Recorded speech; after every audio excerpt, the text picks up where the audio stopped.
Hello folks, welcome to Guardsman Gaming. I'm Cadian Guardsman. We've got a game from the Tightrope Pacific Invitationals. This is from round 2. It is Paul versus Burmie. This is game 1.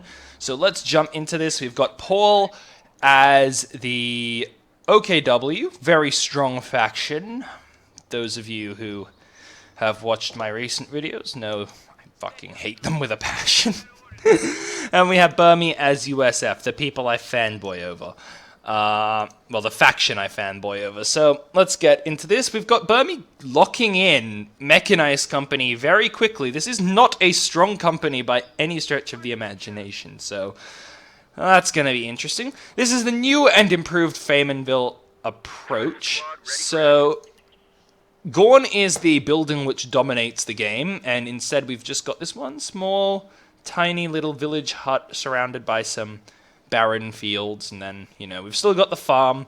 Really, it's just been a change of the center of the map to make it a bit more open, a bit less dominated by, you know, key structures to allow some form of counterplay, especially when half of the factions now don't really have good building clear. Like, when you think about the original vanilla Company of Heroes 2, both factions had a off-the-bat flamethrower-equipped infantry, while now, not so much.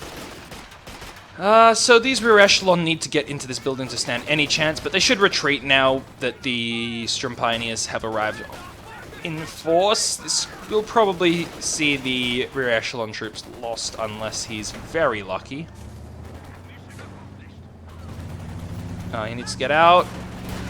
Yeah, there we go. Rear echelon troops lost. Ah, we are seeing the clown car. The clown car jeep is hitting the field. Exposing your rear armor to MP44s is not what I'd call smart, but whatever. Whatever floats your boat. Rear echelons capping down south, forgetting that this is a cutoff point, is not advisable.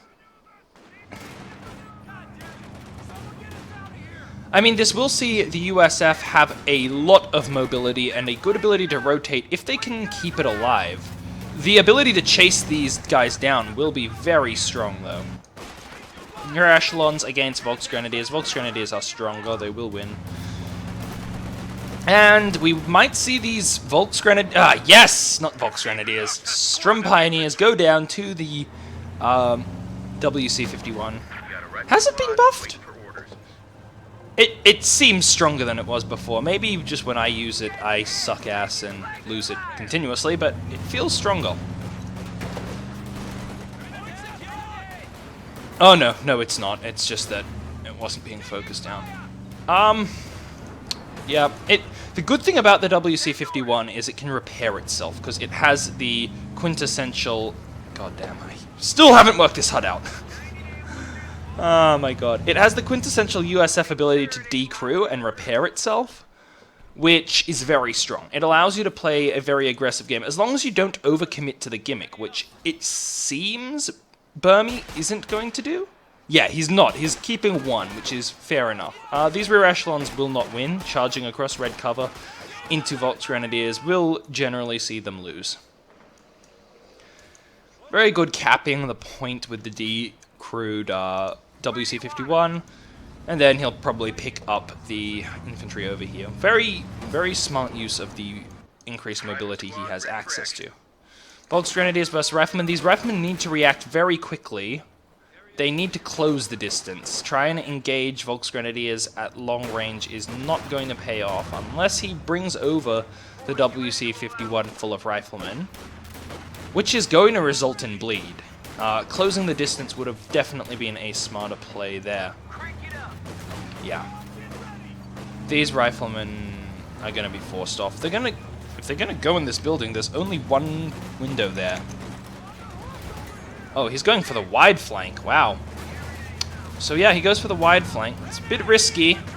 Riflemen pushing up the red cover into... Oh boy.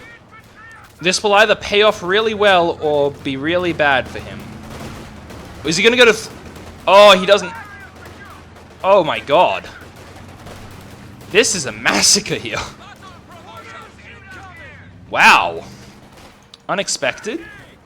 That was really unexpected. To be honest, I was expecting the Volks to shift up into the cover here and focus fire on the flanking WZ-51s, but... Holy crap! I must have missed the patch notes, which says WC-51s will now be useful. They need to retreat out of there. But yes, so... Burmie does have more fuel at the moment. Hardly surprising since he's set up a mechanized headquarters. Decent. Oh boy, this could be bad. Is he? No, he needs a mechanized head. Yeah, he needs a battle group or mechanized. That's why when he gets this, he'll be able to give his troops Panzerschrecks, which is going to pretty much shut down the ability of Burmie to harass as effectively with his Jeep. Not going for the fuel armor? Oh, he's going for... Oh boy. This just feels so wrong. A bit slow on the pursuit, or either that or the vehicle just has shit rotation, which I think is actually correct. Riflemen need to close quickly. No, again, trying to fight Volks at long range.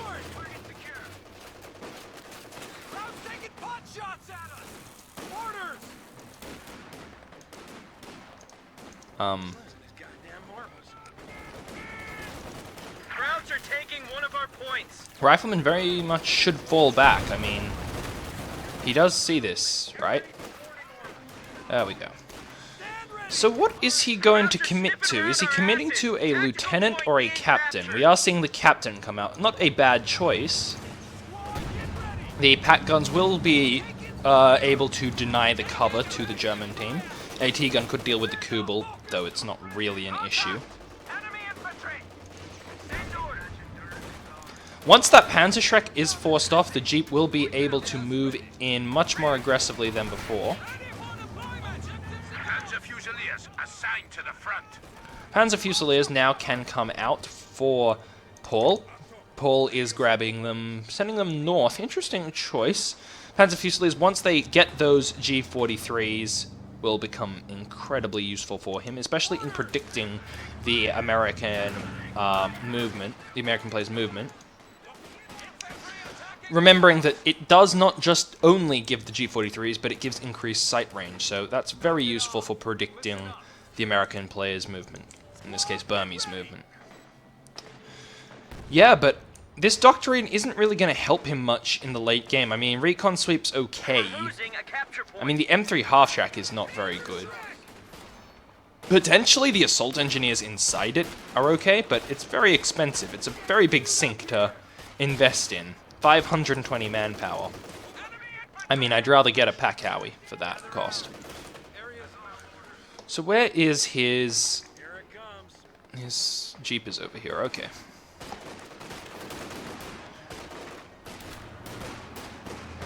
Riflemen engaging Panzer Fusiliers. Panzer Fusiliers should win this. Do they have a grenade access? Yes, they do have access to a grenade. 30 munitions. I would have thrown an incendiary grenade down here and perhaps thrown a normal grenade here. You might have gotten a wipe on one of them, depending on how good Burmie's micro was. But yeah, very aggressive play from Burmie. He's taking control and just refusing to give it over to Paul, but he will lose a rifleman squad for letting it get so overextended, which is not good for the USF. He has got a Stuart. The Stuart should counter the Panzer II, which is coming out for Paul quite nicely, depending on whether the Panzer II is supported by the Panzerschreck-equipped infantry, or whether the Stuart is supported by the... Oh boy. Yeah, this I don't think will end well for the Stuart if the Panzer II comes in.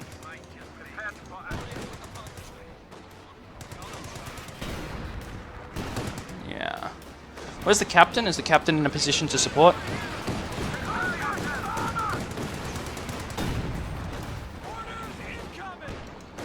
That was a surprising retreat, to be honest. I wasn't expecting that.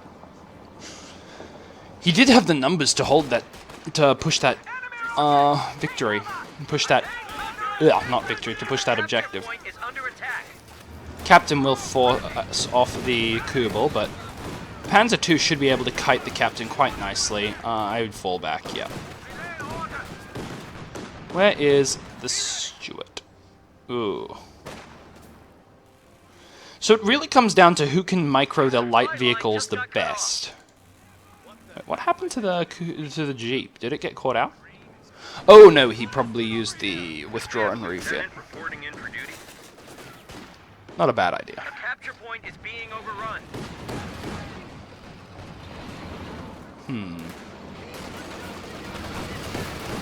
Yeah, Paul does not want to lose this Panzer II. But the thing is, neither player can get too aggressive.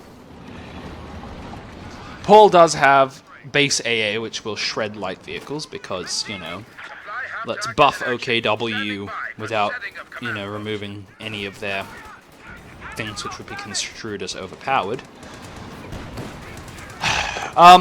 Yeah. Stuart will force off the harassing Strum Pioneers. I don't know why I'm so lethargic today. I think it's mainly because it's really, really, really hot right now. Like, I think it's 29 to 30 degrees Celsius, and I don't know. I'm not used to that sort of heat. I may live in Australia, but I still hate temperatures that hot. I prefer cold. Oh boy. Flanking.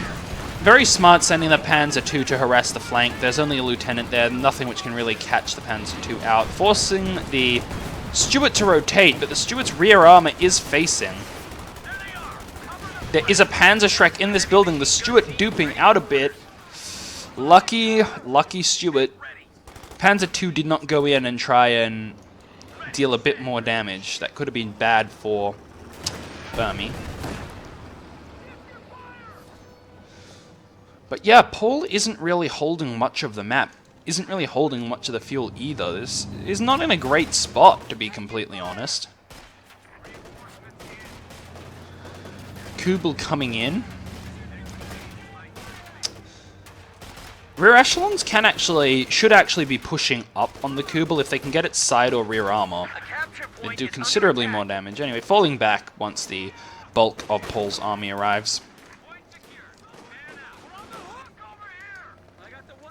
Very good. Upgrading to bars is smart. It will help the US infantry scale now. Oh god, the cap. We don't see any bazookas, do we? Oh yeah, we are seeing bazookas. So, bazooka on the lieutenant. Not terrible. It will mean that he won't try... he'll be able to shut down Paul's aggressive plays if he tries to pick on the poor little lieutenant. Oh, no, that's not good.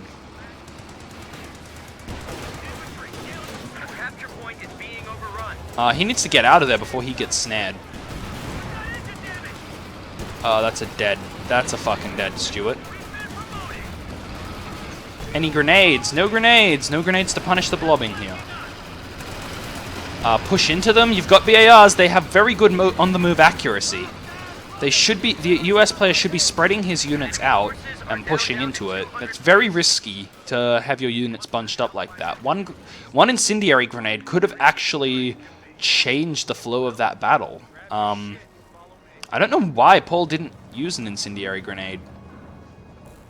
I mean, 30 munitions would have been an instant I win that engagement with how blobbed Burmie's army was. I guess he just wasn't thinking about it. He was probably focusing too much on getting the Stuart. Which is a shame. Two squads with BARs will easily win against Panzer Fusiliers, especially when they're in cover and the Panzer Fusiliers are not. Panzer Fusiliers have got the G43 upgrade though. This is not a good engagement. What is Paul doing? Kubelwagen up north. Stuart's back up. It's now Vet 2. Vet 2 means it has the good sight range and increased accuracy and rate of fire. Once it gets to Vet 3, Stuart is just ridiculously hard to deal with. It's risky sending him deep without any infantry support. A Kubel is not worth a Stuart. But yeah, damn. Burmie is really holding on to this map and not letting go.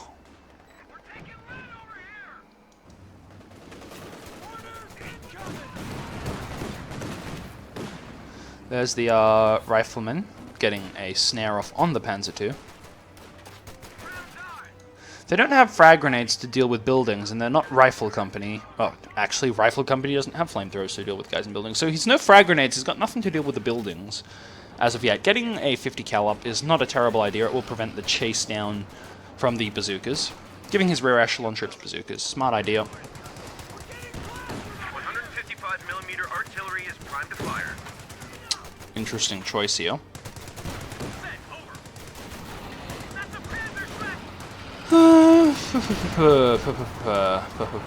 So we see a side tech from Burmie, so we're not likely to see a Sherman anytime soon. 50 cal coming out. This rifle squad should probably retreat. Even if he snares it, he's got nothing to actually follow it up, so it's not worth losing the squads. Forces have 100 points remaining. German infantry. Yeah, Paul is just not having a very good game here. I mean, he has not held both VPs once during the game. We might be seeing a 500-0, which would be very surprising for Paul. Lieutenant should fall back here. This is not a good engagement for him. A BAR and bazooka won't be able to deal with this. Oh, we will see the bazooka being dropped. The rifleman will go down most likely. No, he is really lucky there, but the bazooka is now on the Panzer Fusiliers, so this Stuart needs to be careful. It has the potential to snare. That's risky. Do we see the snare? Yes, we see the snare coming out. Double snare. There's a bazooka there. This could see the Stuart being destroyed. Ladies and gentlemen, this would... Oh my God. The Stuart just shoots the bazooka in the face. Oh my God. That Sherman is very... Stuart is very lucky there. We are seeing the rotation of the anti-tank equipped Panzer Volksgrenadiers, not Panzer Grenadiers, they aren't Wehrmacht. He's really desperately trying to get to that Stuart, but no, it will be denied. Riflemen should fall back here. What are they doing? What is where is Burmie's micro going? Here comes a US infantry blob of doom. Very smart getting the ISG for the Germans. It's needed. The I win button has been pressed. It's no longer an I win button, but I still like calling it such. Very risky. When he's retreating across the red cover, he might go down if it's focused. Not focusing the right squad. Captain needs to refocus on the Panzer II. Rifleman needs to very quickly get a snare off. Oh, big mistake. Rifleman needs to fall back. Fall back with your rifleman, mate. What are you doing? Oh my God. 50 points. I say again, Germans have 50 points left. A capture point is being overrun. Rear echelons in the building. Supply line is cut. Germans are making a push. Very smartly keeping a rifleman around this cap. Oh boy, is that the time on target? Or I think that's a combination of both. No, that was the 155mm howitzer. Damn. It's pretty potent. Wipes out the Pack-Owie. Not Pack-Owie, the ISG. Oh boy. Yeah. Paul is not having a very good game one of this. He's not.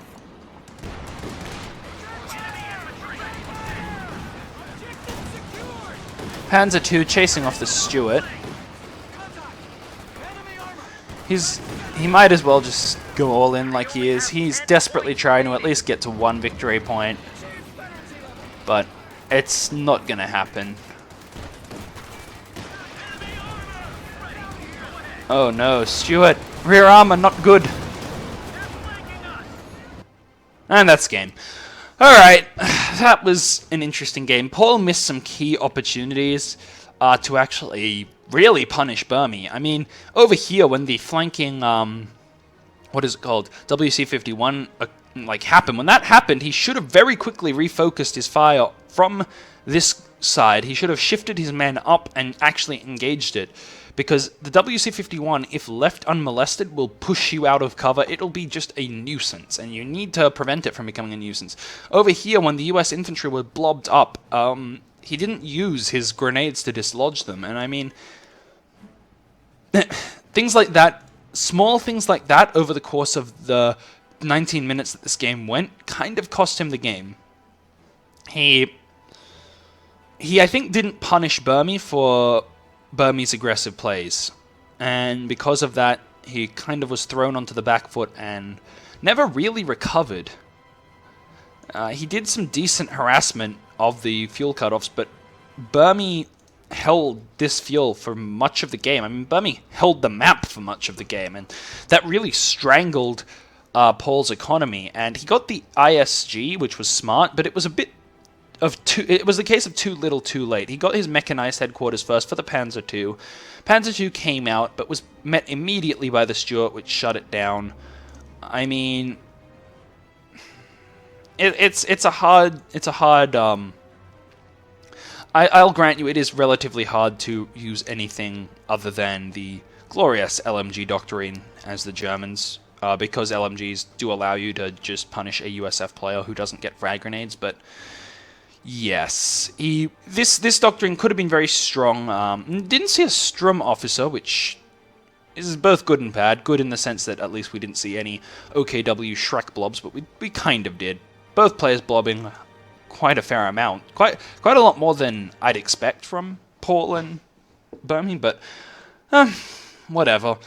Yeah, so Paul made a few misplays there. For Burmie actually did really well, but he did a few non-aggressive plays, his riflemen falling back instead of engaging at close range, which is what... I mean, that's usually what you do, right? When you have Volksgrenadiers armed with K98s, you advance onto them and get into this heavy cover here and mow them down at close range. I don't necessarily disagree with what he did, falling back into heavy cover and flanking, but hell, that could have turned out very badly if Paul's micro was on point. And Paul also didn't really use mines at all, which is surprising. For OKW, they usually use a lot more mines. Yeah. Finally, a lot of fuel float from Paul came in the late game, which was no bueno. No bueno. Very surprised to see such a fuel float. He was using his munitions relatively well, besides the missing of grenade opportunities, and a bit of a slow micro when he could have, forced the dilemma, thrown a grenade here and thrown an incendiary grenade here, because what would happen is Burmie would click on these guys, move up, and then perhaps even be too late to move completely out of the explosion radius, and then Paul could have just moved in close up with his dudes. But he might not have had the munitions. Come to think of it, I didn't actually check if he had the munitions to do that. So he might not have had the munitions to do that. But yes, a bit of micro-fail from Paul, and Burmie really just played super aggressively and never really gave Paul the ability to take stock of the situation. Side-teching to a lieutenant was... getting the 50 cal was a very smart idea, preventing the fuel from being cut off, and also preventing the Panzer Shreks from really engaging aggressively and chasing down the Stuart, and, getting a Stuart to Vet 3 against Shreks, just Shreks for days, is quite an achievement. Panzer II, I mean, it would be very different, I would say, if Paul had gotten a Puma, which I personally think would have been a better choice than the Panzer II, because Paul wasn't really struggling with dealing with infantry, if you know what I mean. He was struggling with dealing with the USF vehicle, the WC-51, and later on the Stuart. And he knew that Burmie had been holding the fuel for a lot of the game. He should have expected Captain Stuart rush, but I guess in the heat of the moment he thought a Panzer II might give him the game a bit more stronger. And remember, guys, we have the power of foresight. Words are hard. Anyway, with that, ladies and gentlemen, I will leave you for the next game. The next game is game 2 of this series round, and it will be Paul and Burmie again. So see you then.